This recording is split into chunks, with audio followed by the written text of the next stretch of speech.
All right. So we're going to go through first rib mobilization as well as suboccipital release to begin. So it's always important to have your patient always in the same position. So when I'm working on the upper quarter, that is shoulder or neck, I always have them bend their knees and put their feet flat, which takes out their lordosis and their spinal curvature and allows their torso to sit flat on the table as best as it can. There'll still be some contours that we need to adjust for. And then I have them scooch up the table such that the crown of their head is about a couple inches off the top. Yep. So it'd be just like that. Are you comfortable there? Mm-hmm. All right, great. First thing is to get the hair out of the way. So if they have a hair tie, great, but we can just brush it out like that. For your mobilizations and manipulations, the height of the table matters, less so here. It's really in a position that allows you to have good ergonomics as far as getting into the first rib. Okay, so naturally the patient will want to lift their head as well, especially if they have pain. It's going to be difficult for them to relax those muscles. All right, so then the first rib mobilization, you're going to come into the upper trap, and then you're going to come into kind of this triangular space just in front of it, right? It's like supraclavicular space. I forget the actual name of it, but that'll work for our intents and purposes. And to confirm that you're on it, right? So you're going to feel for something firm. It's uncomfortable, even in like the non-symptomatic neck or patient. And then you're going to have the patient take a deep breath in. And you're going to feel the rib rise up into your finger, and then you're going to have them exhale. You should have that. Should feel it depress as they fully exhale. So I don't feel like I'm quite on it, and I think your necklace may be. Are you okay there? Yeah. Yeah. So I'm going to get I'm more confident that that's it. And then yep. And then big inhale, and then big exhale. And so what am I doing with my pressures? I've side bent your head towards the side to give me some soft tissue slack. I've gotten a little bit of traction through the occiput with my left hand. And then my right hand with my thumb is kind of pinning the rib down. And then in the presence of neck pain, you have increased hypertonicity of the scalenes and some of the surrounding muscles that can also cause people to breathe shallow because of their sympathetic increase drive, and that will cause what can be thought of as like a positional fault, or at least an elevated rib position, which in itself can then manifest symptoms thereafter. And so one of the strategies that I use early in my manual technique of the cervical spine is spending time on the first rib with people breathing, using what is known as like a vagal breath sequence. So it's like 4 seconds in, 8 seconds out, fully exhaling,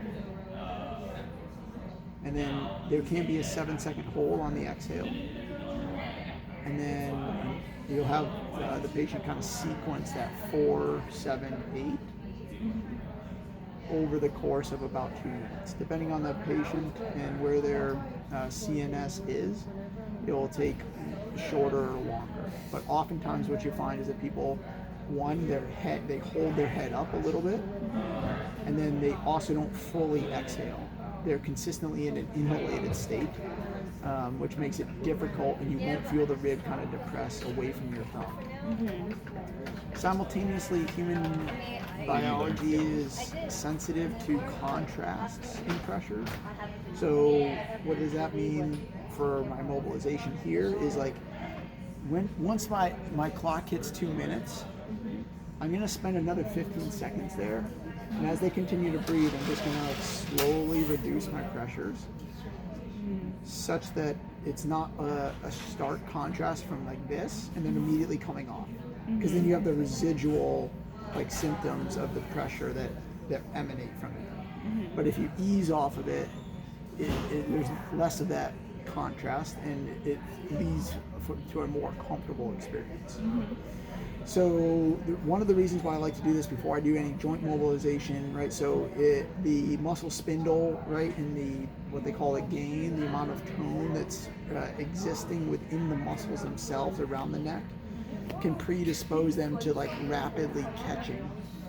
If I was to do a joint mobilization or particularly a manipulation. Specifically, the manipulations of the cervical spine occur within about 800 milliseconds. And the traditional, I would say traditional, but on average, the muscles will catch at like 1,000 milliseconds. Right? That being said, if they have increased tone already, then they would catch earlier. And thus, if you're not faster than them, then people will get, it will not be a comfortable manipulation or experience. And such that they may even guard and you won't even get a cavitation. So that's like kind of how I would go after the first rib. The other point that I often will go to is the suboccipital. So for this, I will essentially, I'm going to use like a lumbrical grip like this, where I put my fingers up. And then usually that should, the person, depending on where the person is at as far as sensitivity, that will be okay and they'll be able to relax. At times, however, they won't. And I'll show you a technique thereafter. So I'm going to essentially gentle traction, and then naturally you lifted your head right now, and then try and keep your head relaxed. And then it should be nearly immediately, or at least within 5 seconds, where this would fall back. Right? And sometimes when they know what's coming, they'll try and push it back. But you really want it to be a relaxation. And my fingers are actually pointed back up at me under the occiput. When people have difficulty relaxing, the other technique is I can come in and I can just touch your skull with my thumbs. And that usually gives people a better proprioceptive input, that they're like, oh, my head's like supported, and then you can drift it down. Versus like having them hang up there in space and not really having a sense of where they're at. Does that make sense? Yeah. And when they're coming back down, it's just you lowering? No, oh. That's just the tissue relaxing, or them relaxing, right? So relax your head all the way, don't lift it, allow me to lift it.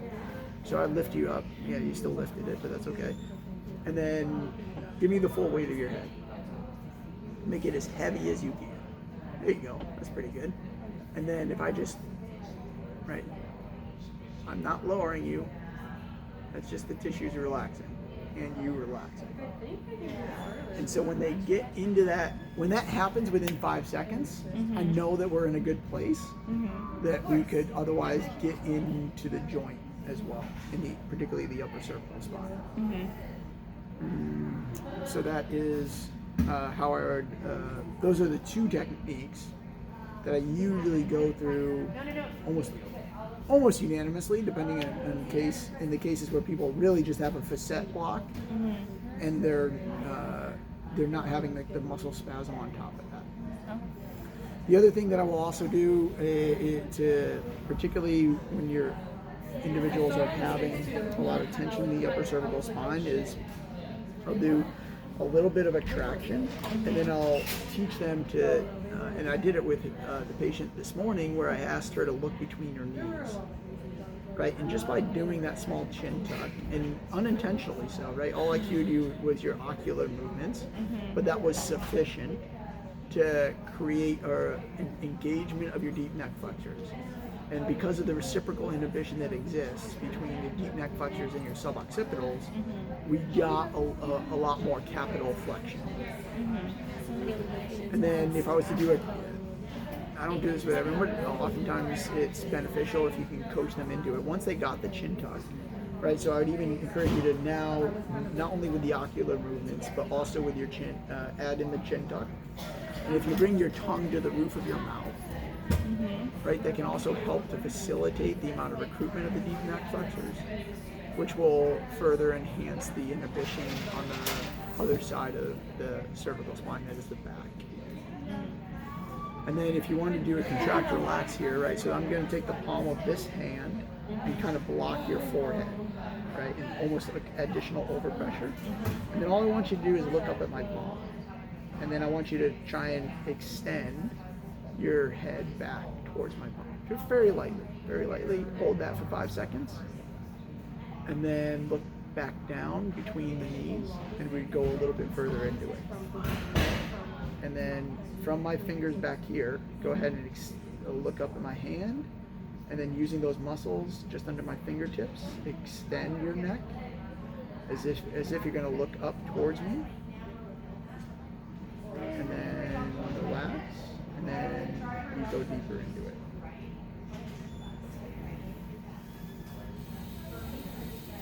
Yeah, and then so then at that point, the muscles are usually in a better state. Mm-hmm. So I know traditionally in school, oftentimes it's like encouraged to assess either via CPAs or UPAs. Mm-hmm. I use the lateral glide technique, and I've used the lateral glide technique, which is essentially like this, Mm-hmm. right, where both hands are working together, Mm-hmm. because the evidence would suggest that is the only technique to date that has been validated against hypomobility within a radiograph. Right, so you can if you get the information, as long as you get the accurate information, that's all that matters. So if you want to turn them over on their stomach and push CPAs and UPAs, and you're like, yes, that works, great. For me, the way that I work it is, historically, I've done just the lateral glide because of its correlation and because I feel like it gives me the information I want. Mm-hmm. But traditionally, the way that I will assess the cervical spine segments is through a combined movement. So if I was to voice it, it would be like side bend, extension, rotation, side bend, extension, rotation, side bend, extension, rotation. And I'd work myself down one side of the cervical spine, right? And that gives me a lot of information very quickly as to how each segment is moving. Right, so if I was to, like for instance, if we were going to work down your right side, right, so you move pretty well upstairs, like in the upper cervical, but there's a little bit of restriction there, right? And I can tell that because how much energy it takes me to displace the joint, and how readily it bounces back. But when we get into your mid and your lower cervical spine on your right side, there's more hypomobility, right? So this moves pretty well. This is okay. But then like there is like more restriction, right? And it's resistant to my lateral glide. It's also slightly resistant to my extension. And then if I did it on the left, so upper cervical spine stiffness on left compared to right.